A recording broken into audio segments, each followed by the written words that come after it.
Hi, and welcome to this week's Wu Wei Wisdom, a life lessons teaching. It's great to be back with you all. This week, we are talking all about health anxiety. Now, it's important to pay attention and take care of your health, but do you constantly worry that you may be sick or that you could get sick? This kind of ongoing anxiety can become an all-consuming and debilitating illness and disorder in its own right. And it's more important now than ever as we continue to navigate through COVID-19 that we are able to manage these kind of fears and concerns. Well, in this teaching, you'll discover the root causes of health anxiety and what you need to do right now to retake control of your life.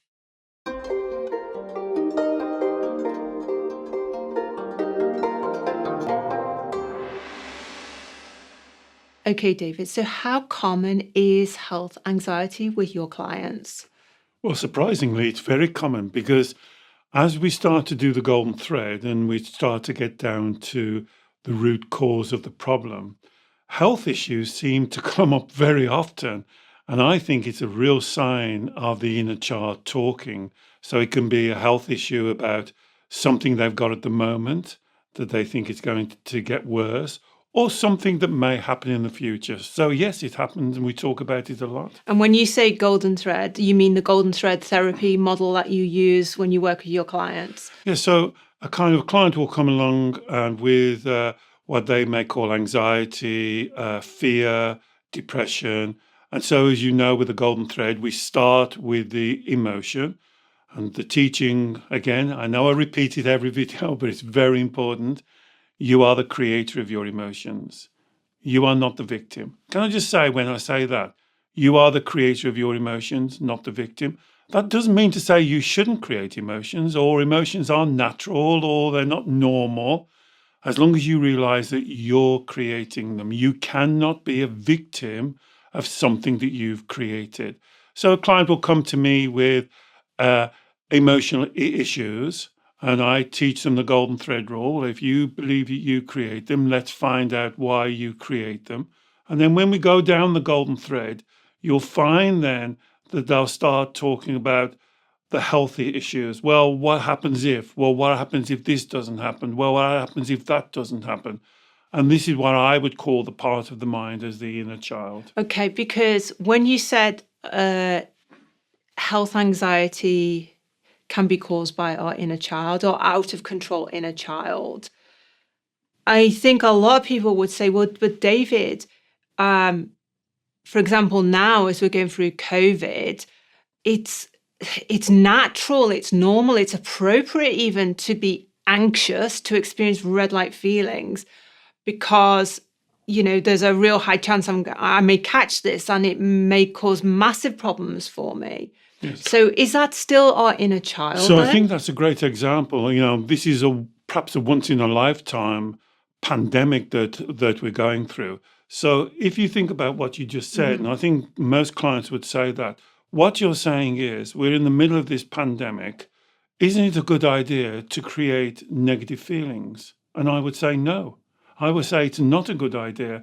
I would say you creating fear, anxiety, scared, confuses what you have to do to live in your flow through these very difficult times that all of us are having to deal with from all over the world. Yeah. We're all going through this. So yes, you follow the advice, washing your hands, wearing a mask, having the vaccination if you want it, and whatever it is, you make those clear decisions. But you make those from what I would call Shen, your ground principle of truth, honesty, and integrity, not as a reaction from your emotions. So the answer to your questions, being fearful of COVID doesn't make COVID any better, doesn't make you more prepared. I would say it makes you less prepared. It makes you less likely, because now you're adding another element into the pot rather than being able to make choices not to catch COVID and looking after yourself. And as you said in the introduction, living well, living naturally, keeping yourself clear. You're now adding something else in, which is your emotional feelings. And I guess living in fear, living with constantly producing the physiological reactions within our body of fear, anxiety, that becomes physically debilitating as an add-on to the potential of actually getting sick. So we really are kind of disabling ourselves and our ability to cope well with, COVID, the potential of catching other illnesses. Well, you're adding in an element, Alex, that really shouldn't be there, because I hope you haven't caught COVID. I hope if you have caught COVID, you've recovered. But why would you add fear, this extra emotional feeling, into the mix? What's that going to do? How is that going to protect you? How is that going to help you in any way? And most of my clients, when we get down to this stage and they start throwing up these kind of diversions, I call them, what does it do? See, they have to say, well, I can't help it. It just comes. It's just part of me. And then they'll use words like, well, it's ingrained. Well, it's part of my nature. And they'll use all of those words that we have to kind of deconstruct, because what they're saying in actual words, David, I'm the victim of these emotions. I don't create them. And this is the problem. See, this is what I say in these videos. It seems such a easy saying, you are the creator of your emotions, not the victim. Many of my clients will say, well, I agree with that. Of course I do. And then they use the magical 3-letter word, but. Yeah. And but means they're not accepting it 100%, because then they'll use excuses. Well, I can't help being fearful. I can't help being scared. I can't help this. Yes, you can help it. This is an emotional feeling that you're creating. My question is that helping the situation? Is that helping you? Is that helping your body? If you were unlucky enough to catch COVID, would being scared and frightened and being terrified help you address that problem? I'm saying no, it wouldn't. I want you to be in that, what I call Wu Wei, in your flow. So hopefully you never catch COVID. You take the proper precautions. You look after yourself, keep yourself well, follow the rules that you think are right for you. And then that's a much better way than adding in this extra weight of emotions. So, I mean, I accept that some people may be at greater risk of catching COVID or catching an illness than other people. We have to factor that in. Yes, definitely. But what you're saying is that regardless, there is no benefit in creating emotions and allowing those red light emotions of fear, anxiety, worry to drive your life, because it doesn't help you in any way be more careful, be more cautious, be more attentive to your health than if you didn't have those emotions. So I'm saying even something more stronger than that, Alex. I'm saying there's not only a benefit, it's a disadvantage. It's a disadvantage if you follow your emotions. You're creating even more problems. We have a problem, serious problem, life-threatening problem that you have to deal with. And then instead of dealing with that clearly from your truth, honesty and integrity, from making clear decisions as the best way that you deal with it, according to your circumstances, your age, your physical health, what you're doing, what you have to work, how you bring up your children. Everyone is different. I'm not sitting here and saying you should do this and you shouldn't do that. But what I am saying is, you gain the information and you make the decision. One of the best Taoist words that I like to translate into English of appropriateness. You act appropriately. And creating a whole heap and barrel load of emotions to confuse the situations is not helping you, not helping those around you, but more importantly, it's clouding your decision making. So instead of making clear decisions, which I could agree or disagree, doesn't really matter, But instead of making those decisions based on truth, honesty, and your integrity, what you believe is best, you base those decisions on emotional experiences and feelings that you're creating. And then that starts what we call the carousel of despair or the self-fulfilling prophecy, or you're looking for confirmation and you're always looking for the worst case scenario, or you're trying to paint a darker picture than what actually is. And it starts to roll out of control. And this is where we normally hit the health anxiety. Okay, so would you say that I can see how COVID-19 has been a trigger for many, many people who perhaps previously have never experienced health anxiety.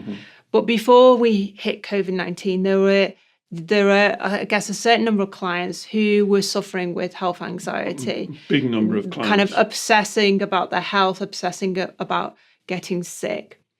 Is this something that is like they were born with something? Is it something they developed in childhood, or is it something that just kind of happens in adulthood? What is the origin of the health anxiety for your different clients? Well, that's a great question, and unfortunately, I can't be absolutely precise. So I'm going to be a little bit general, but I normally find it is based in the inner child thinking. And for those of you new to the model, the inner child is a label we give to a part of your mind.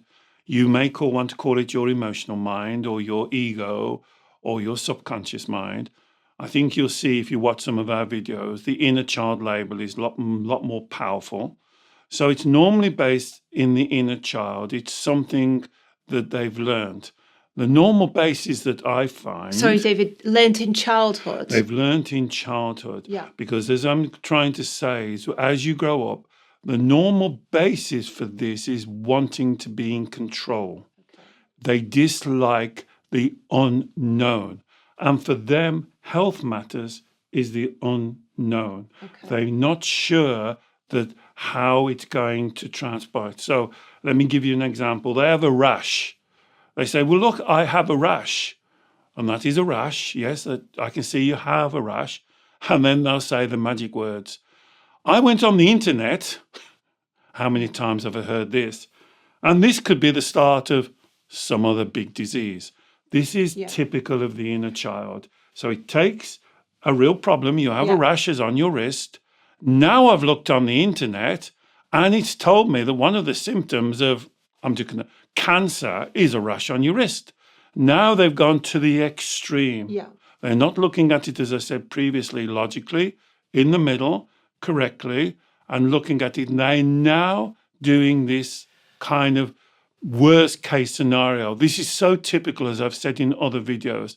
This worst case scenario is so typical of the inner child, always looking for the worst, wanting to be protected, wanting certainty, wanting to be sure, because you can't, using this example, if I say, well, that's just probably anything like a little rash, and they go, oh, you can't be sure, can you? And they're right, I can't be sure.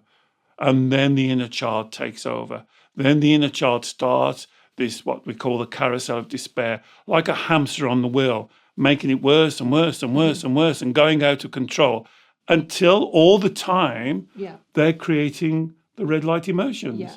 And then the red light emotions become very powerful. And then they would say, I have anxiety. Yeah. So it's compounding. It's compounding. So you've just described an adult client coming to you with an inner child, focusing on, obsessing on, going to the extreme, going to the worst case scenario, and then the adult believing that, buying into that inner child story. So this is the inner child within us now as the adult. But that client, are you saying that when they were a child, they also had a need for control in some aspect of their childhood? Yes. Because, I mean, is that because, say, for example, they witnessed a parent who was also anxious about their health, or maybe, I don't know, they were sick themselves as a child, and that was a very awful experience for them. And then again, they witnessed their parents being anxious around them because they were being sick. is it those sort of, I guess, traumas or experiences in childhood that then develop the need for control that you talked about, which then we're carrying through into adulthood and we're focusing on the health stuff? That's a good explanation. We can't be precise. I can't be precise. And I often say to clients who write to me, I can't be precise without knowing all of your background and history. But what you said, it could be something you've learned off a parent or a grandparent. It could be something, as you said, that you were really sick and you nearly died or you got through a sickness. It could be something, for instance, here's another one, that your parents were overly protected of you. Yeah. They wouldn't let you out of the house if you got the slightest cold. It could be the opposite. Remember the pendulum. Your parents wasn't interested in your health at all, and just it made you go to school. I'm talking about me now. I could almost be dead and I'd be kicked out to school as on the morning. It had no interest in me at all. So all of these, this is why we call this the life lesson. You've got to learn this life lesson. That's why the inner child analogy or metaphor really works well, because it's the part of the mind. And you said it really well. Even though you're mature, successful, intelligent, in this instance, you as the mature person is not in control. The part of the mind I'm calling the inner child is in control. And that's why I'm always talking about beat the butt. When you hear yourself say, yes, David, I agree with you. And even if you're listening to this, if you say, I agree with you, but make sure when you say the but, where's that coming from? Is that your mature, intelligent self, or is that coming from a reaction of your emotions? Are you now being emotionally reactive? I agree with everything you've said, David, but the fear, you see, now you've created an emotion.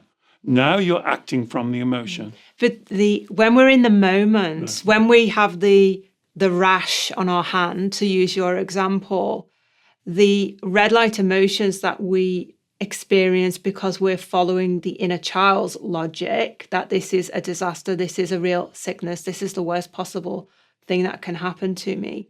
Those emotions in that moment are more powerful than the logic of what you're saying, that, okay, the logic being, well, this is just a rash. I'm self-diagnosing. I've gone to the worst case scenario, but actually there could be a million reasons of what. So that's the logic, but we're experiencing the red light emotions, the panic, the worry, the fear, the anxiety. And it's almost like if those two are magnets, the magnet of the red light emotions seems far more powerful. And that's why we keep getting dragged down that route. And that's the basis of the teaching. The basic of the teaching is we have to deconstruct that power of your emotions. The way that I'm trying to show you, and this is where you got to sit and meditate to see whether you agree with me or you disagree with me. You are the creator of your emotions, not the victim of them. Now, if you disagree with me in any form, then your next question, you don't have to write into me. You can sit and answer this yourself. Okay, if I don't create my emotions, who does or what does? Now, I go through this almost with any of my one-to-one clients. We try and go, do you agree with this? And they'll often say, yes, of course I agree with that, but, and then we try and find out why. So if you don't create the emotion, how do emotions get into your body? And they will say, well, it's from that incident or that person. Okay, let's say it's that person. How does that person transport emotions into your body? And then they go, well, it's the way I react to them. So it's your reaction. You are reacting. You can react in a different way. And when you can seal that, then your life changes, because what you say now is you then deconstruct the power of the magnet of your emotions. Which is the belief. Which is like, oh my God, these emotions are so strong. Yeah. This could be skin cancer. Yeah. And I say, well, just put some cream on and leave it for a day and see if they go away. And they go, and what amazes me as well, when I'm working with my one-to-one clients, If we're starting the sessions, we normally see them once a week or once every 2 weeks. I often say, how's your rash? And they go, what rash? They've even forgotten about it. Yeah. Well, the inner child's then moved on to the next problem. Exactly. And it doesn't kind of reflect on, well, actually, I blew that out of proportion. Exactly. The inner child will never, ever say, ask yourself this, when has the inner child ever said to you, hey, I'm sorry, I blew that up. I made that into something it wasn't. I say to them, well, how's your rash? And they kind of, what rash? And then they say, well, I want to talk about, I'm not sleeping now. I want to talk about my bowels aren't right. They move on, and it's like you're chasing all the time because you're on this carousel. And that's why you can't do it until you get off the carousel. Because let me even be why this is more serious. This could be skin cancer. Now, you should deal with it correctly, put some cold cream on or whatever, but if it persists, you go and see the doctor and you go and have tests. You do it correctly, authentically. But in a way that doesn't inflame your emotions. Exactly. You're progressing through the appropriate precautionary stages. Absolutely. David, you said, okay, well, the problem is you're not owning the emotions. You're not owning that you're creating the emotions in this situation, and that there's the problem. If I say, yes, David, I accept I'm creating the emotions, and I'm creating the emotions because my inner child is giving me the worst case scenario, which I'm believing. Yes. I can say to myself, no, get a grip. This is just a worst case scenario. This is not necessarily the truth. Mm-hmm. In that moment, I can kind of convince myself not to create the red light emotions, accepting that I'm creating them. Mm-hmm. But then a few hours later. So there's your butt. Yeah, so here's my butt. Yeah. A few hours later or the next day, I'll look down at the rash again. And then it's like I get the same thing, or the inner child is still there saying, yeah, but it could be this, it could be the worst case. And it's like, how do we, even if we accept we're creating the emotions, how do we deal with the persistence of the inner child? That's because you haven't got a relationship with your inner child yet. Let me just answer that one question. So in 3 days' time, 2 days' time, you're still putting cream on this rash and it's getting worse. Then, of course, you should go to your professional and speak to them about it. Of course you should. You don't ignore it. If this rash is getting worse and going up your arm, you should go. But you do that correctly. You don't do it responsively. So let's answer the but question. So if the inner child keeps on giving you the worst case scenario, why are you accepting the worst case scenario? Now, if you can pacify the child in this one instance, then 2 days later, the rash is gone, but now it's talking about a shoulder pain. Oh my God, I've got a shoulder pain. Now, why would you then go with, well, yes, you're right, this could be, I could lose my arm's going to fall off. Why would you keep on going around? You're not in control, and this is this is what it feels like. Give me a feeling. This is how it is when it's like, I think you've used the analogy before. It's like the whack-a-mole game. Yeah, exactly. The inner child pops up with a problem. This is the problem. This is the worst case scenario. This is going to be a disaster. You manage to do with that, so you knock that one down. Then next thing you know, another problem pops up. And it's very tiring. So what is the problem? What is the core, the fundamental? Well, it's the inner child. Thank you. Yeah, so the problem is not the myriad of worst case health scenarios that the inner child's giving you, because they're just imagined. We don't know they're the truth. Chances are they're not the truth. The problem is it's like the inner child has got way too much time on its hands. It's way too creative in its imagination. And, we are just so used to following it and not questioning it and not saying, no, come on, darling, we need to look at this rationally. And so the real answer, as Alex has just said, don't play whack-a-mole. Look at the core. And as Alex quite rightly said, it's the inner child. Remember, the inner child is your mind. It's nobody else's mind. It's your mind. And it's a part of your mind that's acting separately to you.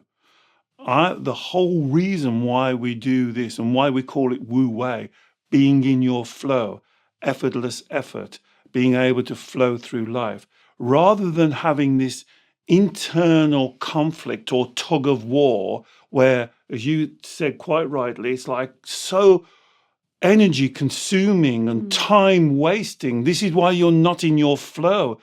Many of my clients will tell me they've got no energy, they've got no drive. I'm saying, you're so wrong. You waste all your energy. It goes down the sink. You'll go on the carousel. It's like a hamster being on his wheel for 12 hours, stepping off tired and saying, well, I've got no energy left to live. Of course you haven't got energy left to live because you've been chasing your tail, going round and around and around. The real problem here is to bring this relationship together. Now, and you're sitting there and say, yeah, well, that's easy to say. We've done loads of videos on this.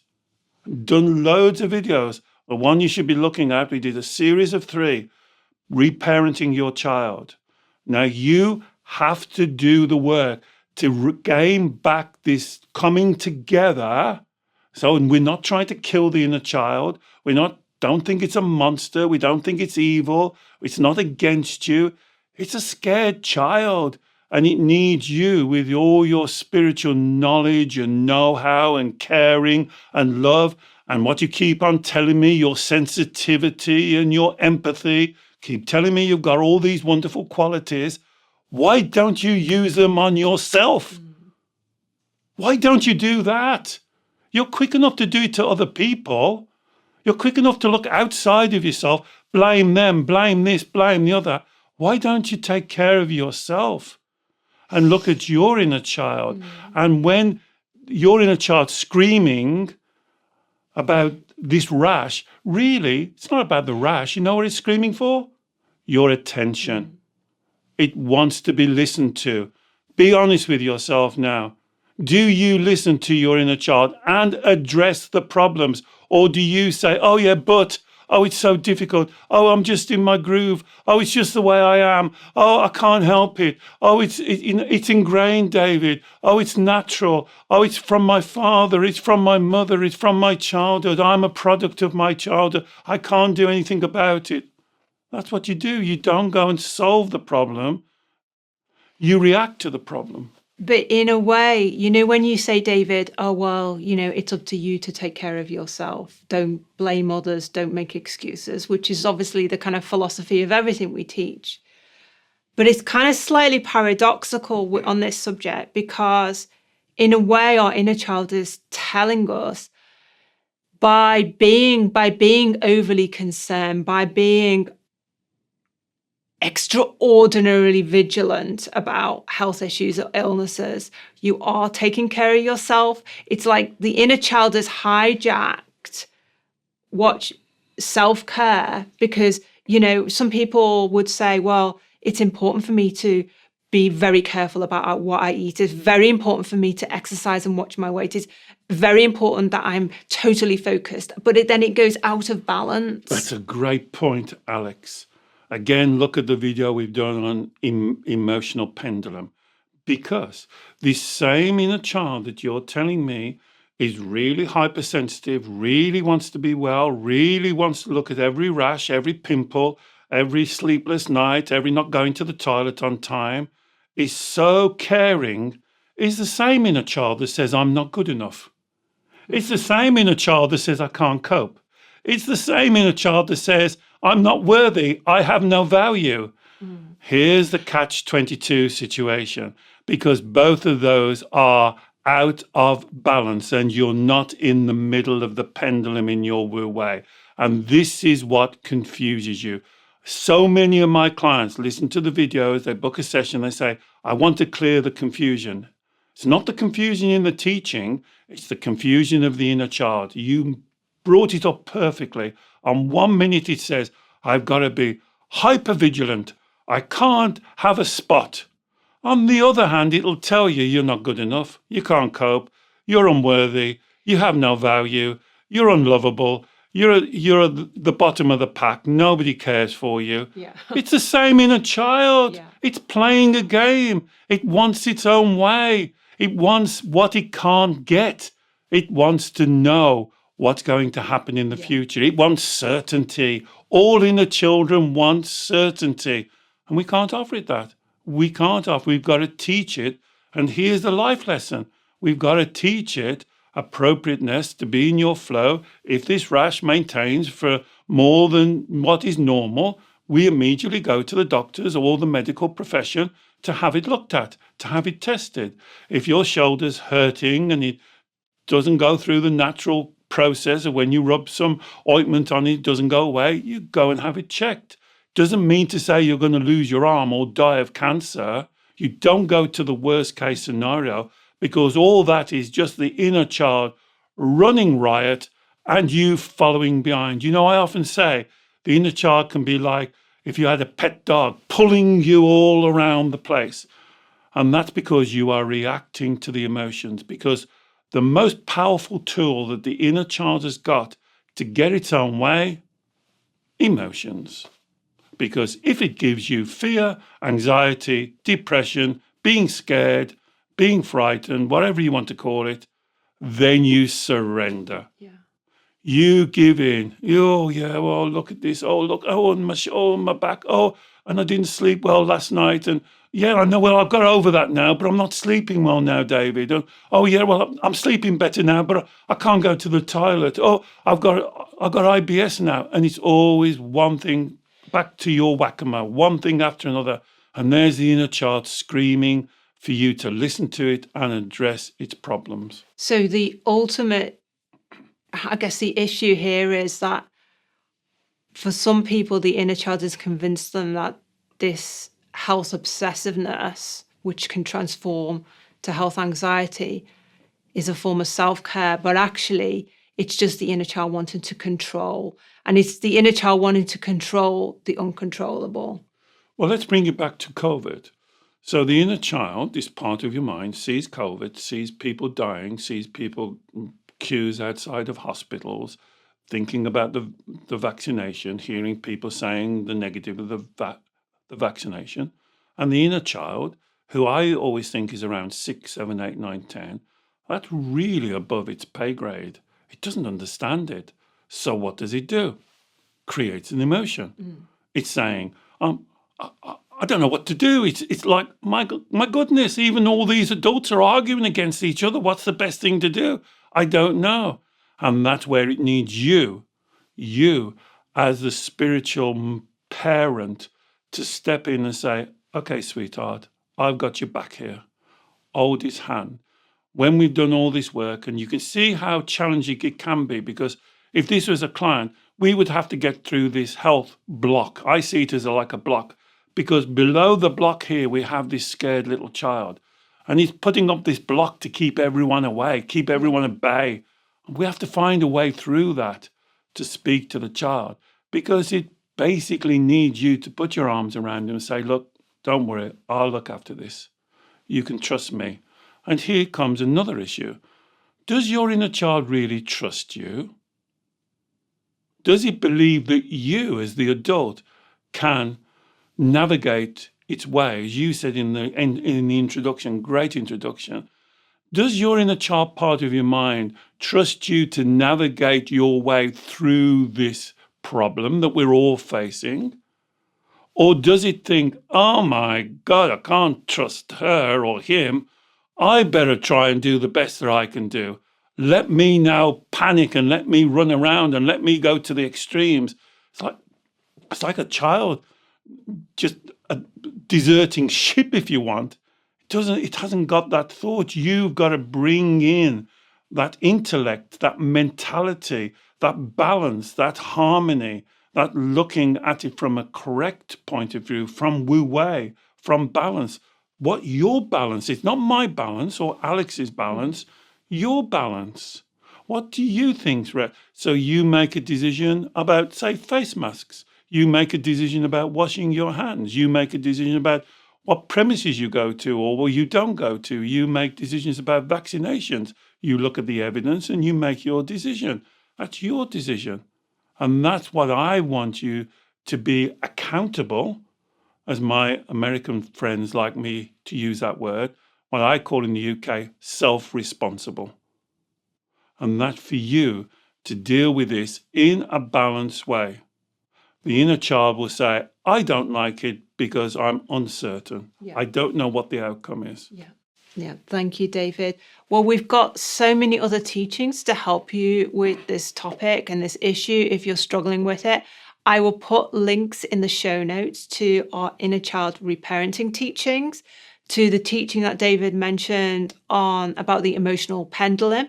We've also got teachings on things like overthinking and fixating on worst case scenario outcomes. So all of those will support this particular topic if it's going to be of help for you. If you have enjoyed the teaching, please do comment below and let us know, and perhaps maybe share it with someone else who you think may also benefit. As David says, he works every week with clients all over the world via Zoom video call on issues just like this. And if you'd like to learn more about David's one-to-one consultations, I will also put a link in the show notes for you to learn more about those. And finally, please don't forget to subscribe to our YouTube channel. We produce new teachings every week, and we would love to share your journey with you. Bye-bye.